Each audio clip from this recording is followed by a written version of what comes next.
중3에서 고1 올라가는 어머니들이나 중학생 이제 어머니들께서 어떻게 우리 국어를 잘해요? 이렇게 물어보시면 예. 제가 웃으면서 수학 시키세요. 수학이요? 왜냐면 수학의 논리적인 사고 체계가 바탕이 되면 결국에 국어를 잘하게 되거든요.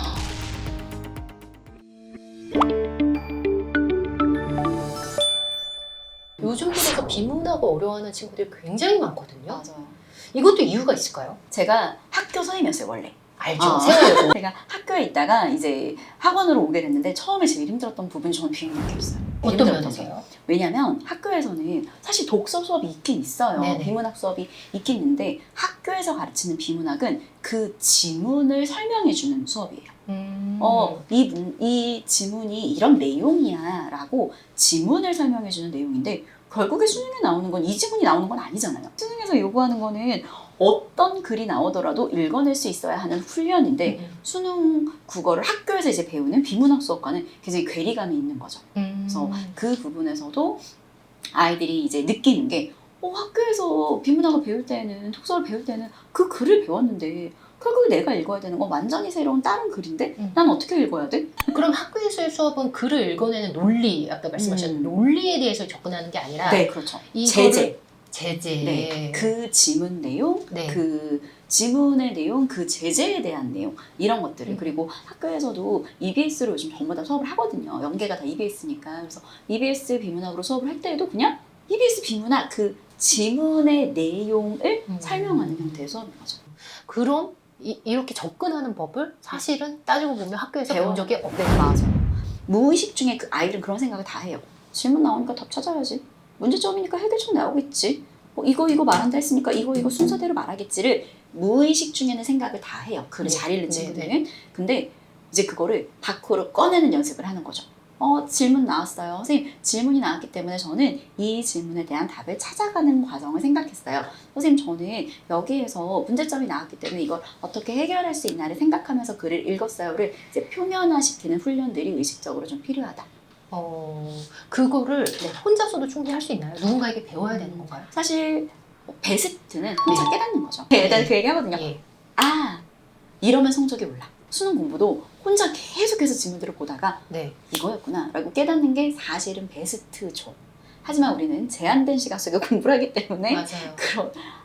이렇게 깨달으려면 사람 바이 사람이다 보니 사람들마다 걸리는 속도도 다를 거고 내가 지금 이거밖에 보지 못하는 친구들은 어떤 텍스트를 볼 때 계속 이거밖에 보지 못하기 때문에 눈을 탁 열어주는 훈련들이 조금 필요하다. 결국에는 어떤 지문을 읽었을 때 이 지문이 무슨 말을 하고 있지? 라는 것을 요약하는 연습을 해보는 게 굉장히 도움이 많이 될 거예요. 혹시 옛날 영화인데 흐르는 강물처럼이라는 영화 알죠. 네, 거기에 아버지의 교육법 기억하시나요? 너무 국어에 맞아요. 그 아버지가 책을 이제 아들한테 읽으라고 한 다음에 그 책의 내용을 요약하는 연습을 시켜요.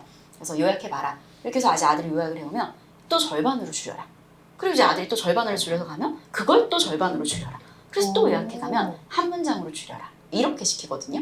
결국에는 글을 내가 읽고 나서 능동적으로 받아들이는 건 결국에 이 지문이 뭘 말하고자 하는 거였지? 라는 거기 때문에 어떤 비문학 지문이건 문학 지문이건 뭐든 어쨌든 읽고 나서 내가 내 말로 정리해보는 연습이 되게 필요하다라는 거 이제 광의적으로 말씀드릴 수 있을 것 같고요. 그럼 근데 강사님 그게 내가 정리한 이 방식이 이 지문에 적합한 요약인지는 어떻게 확인할 수 있을까요? 뭐 해설지를 또 나중에 확인하는 것이 필요한가요? 그렇죠. 사실 이 짧은 글 같은 경우에는 이 글의 핵심이 뭐였지? 이런 걸 파악하는 게 좀 쉽지 않은 경우들이 있어요. 기출 같은 경우에는 해설이 되게 잘 돼 있는 해설지들이 많거든요. 그래서 그런 해설지들을 통해서 내가 제대로 읽었나? 이거를 확인하는 그런 과정들이 같이 병행이 되면 굉장히 좋겠죠. 하나의 남은 양배추죠. 문학 같은 경우에는 어떻게 접근을 해야 될까요? 조금 더 구체적으로 고전하고 현대랑 좀 나눠서 설명을 해주시겠어요? 지문 내에서 답을 찾는 게 중요한데 네 하나만 같이 살펴볼게요. 이제 윤동주의 길이라는 제가 굉장히 좋아하는 시인데요. 시가 이렇게 시작해요. 잃어버렸습니다. 그럼 저희는 이 시에서 뭘 생각해야 할까요? 뭐 잃어버렸는지. 그렇죠. 궁금하다. 근데 우리 아이들은 잃어버렸네. 슬프겠다. 감정이요? 그러면 안 돼요. 수능에서 요구하는 건 사람마다 모두 다르게 느끼는 감정을 읽는 시험이 아니에요. 답을 찾아낼 수 있는 논리적인 훈련인 거죠. 아, 감정은 사람마다 다를 수 있으니까. 네, 그럼요. 너무 좋은 표현인데. 네. 그러면 잃어버렸습니다라고 되어 있으니까 결국에 우리는 이 시에서 뭘 찾아야 되냐면 뭘 잃어버렸지? 이 생각을 하면서 이 시를 읽기 시작해야 되는 거예요. 대부분 근데 그건 비문학에서만 생각하는 거예요. 근데 그게 문학도 똑같아요. 문학에도요. 맞아요. 아. 그러니까 결국에 수능은 네네. 대학 수학 능력이잖아요. 그렇죠. 네. 나의 어떤 문학 적인 감수성과 얼만큼 슬프니 이걸 물어보는 시험이 아니라 지문 내에 완결성이 있는 지문 내에서 답을 찾을 수 있니? 논리적으로 생각할 수 있니? 이걸 물어보는 건데 그냥 그 제재가 문학과 비문학일 뿐인 거죠. 문학 작품 읽을 때 자신의 감정을 좀 배제하고 읽어야 그럼요. 되네요. 당연하죠. 비문학 접근하듯 문학도 접근해라. 대신에 하나가 다른 건 고전이죠. 예. 이제 고전 같은 경우에는 지금 보시면 읽어보실까요? 첫 번째부터 무슨 말인지 모르겠어요. 그렇죠. 일단 아이들이 읽는데 장벽을 느끼는 거예요. 예. 어떻게 읽어야 되지? 거기서 일단 네. 몇십 쪽 갈 것 같아요. 그렇죠. 아래아를 어떻게 읽는지 모르니까 아, 그래요? 일단 첫 번째는 읽는 방식을 배워야 돼요. 왜냐면 지금이랑 표기법이 다르니까. 저희도 영어 배울 때 알파벳부터 배우잖아요. 똑같아요. 지금 쓰이지 않는 옛날의 표현들은 어떻게 읽는지를 첫째 배워야 되고요. 제가 애들은 시켜보거든요. 배경 지식이 없는 친구들에게 이거 무슨 내용 같아? 라고 물어보면 애들이 뭔가 그리움이래요. 이렇게 뭐 품었다 이렇게 돼 있고 네. 어떤 제가 기억나는 어떤 친구는 여자 이름이 조홍감인데 그 감에 대한 그리움이다, 품었다 이런 걸로 봐서 그러니까 막 자기 마음대로 추론을 하는 거예요. 네. 근데 사실 이거는 그 육적 회계 교사를 사용해서 네. 돌아가신 어머니에 대한 그리움이지 보통 여자나 이런 내용이 아니거든요. 어. 효에 대한 내용인데 네. 내용을 모르면 이게 무슨 말이지? 이런 경우도 있는 거예요. 네. 그래서 고전시가 같은 경우에는 그 당시에 쓰였었던 배경 지식들 뭐 문학은 결국에 그 당시에 문화를 배경으로 하잖아요. 그렇기 때문에 이런 것들을 좀 배우는 게 필요한 것 같아요.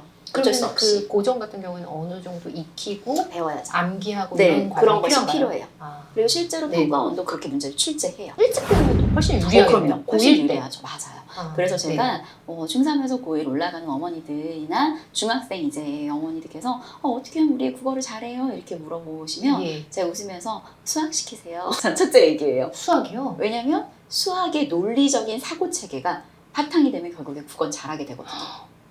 이제 그 수학은 숫자로 논리적인 네. 체계를 연습하면 수학은 1 더하기 2가 될 수밖에 없는 당위성이잖아요. 수능 국어도 그렇거든요. 이 말 나오면 이 말이 나올 수밖에 없는 당위적인 논리 체계이기 때문에 그래서 저는 일단 웃으면서 수학 시키세요 라고 이야기하고 네. 그 다음에 아유 그래도 국어 말해주세요 라고 하면 책 읽히세요. 어떤 책이든. 네, 어떤 책이든 읽히시고 대신에 꼭 읽어본 책에 대해서 질문을 던져주세요 라고 이야기를 드려요. 그리고 그럼에도 불구하고 근데 선생님 그래도 저희 애 수능 공부 먼저 시키고 싶은데 수능 국어 공부 시킬 거 뭐 시켜요? 이렇게 물어보면 저는 그 다음 말씀드려요. 고전시가 공부는 시켜두시면 좋습니다. 수능 국어의 성적에 영향을 미치는 결정적 변수는 뭘로 생각하세요? 뭐 어떤 것도 좋습니다. 한 가지만 꼽아주신다면. 의도파. 의도파. 네. 누구의? 평가원의? 항상 거죠. 항상. 그러니까 제가 평가원 시험 보면 평가원의 의도파. 내신을 보면 학교 선생님의 의도파. 학교 선생님 의도파. 문학 지문을 예. 보면 필자의 의도파. 그러니까 그게 달라, 주체가 달라. 내가 생각하는 그 대상이 달라질 뿐 항상 이거를 왜 했지라는 그 의도를 파악하는 연습.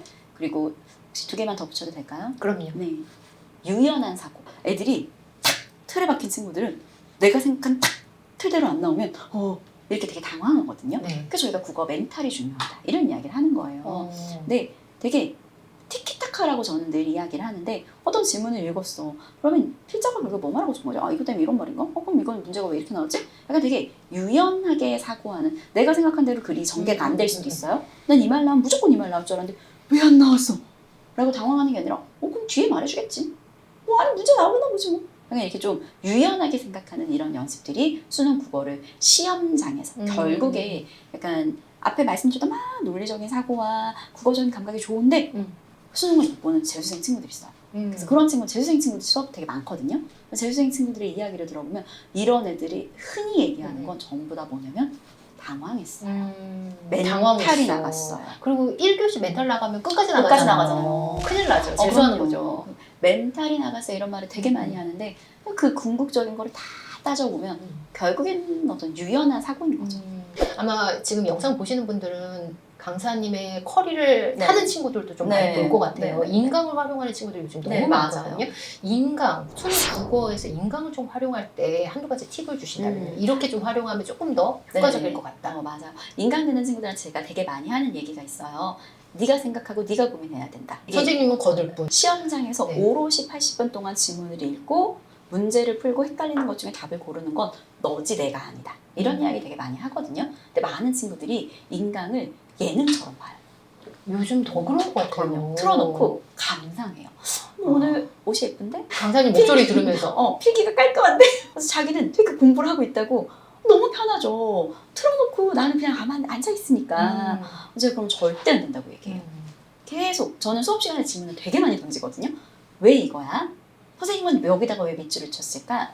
왜 이거를 애들이 많이 몰랐을까? 질문을 되게 많이 던지는데 이제 아이들이 나중에 증언을 들어보면 자기가 이제 재수를 하게 된 거예요. 그래서 왜 재수한 것 같아? 라고 물어보면 선생님이 이건 왜 그런 것 같아? 생각해봐 라고 시간을 주면 넘기고 스킵 1.5배속. 그래서 반말을 탁 듣고 맞아 뭐 이렇게 하고 넘어갔대요. 근데 자기가 재수를 하니까 그게 얼마나 잘못됐었는지를 시험장에서 느껴서 자기가 이제 선생님이 고민하라고 하면 더 오래 고민하고 더 많이 그러면은 생각한다. 강사님이 질문을 던졌을 때 그 지문을 놓고 내가 찾은 다음에 봐야 되는 거죠. 그럼요.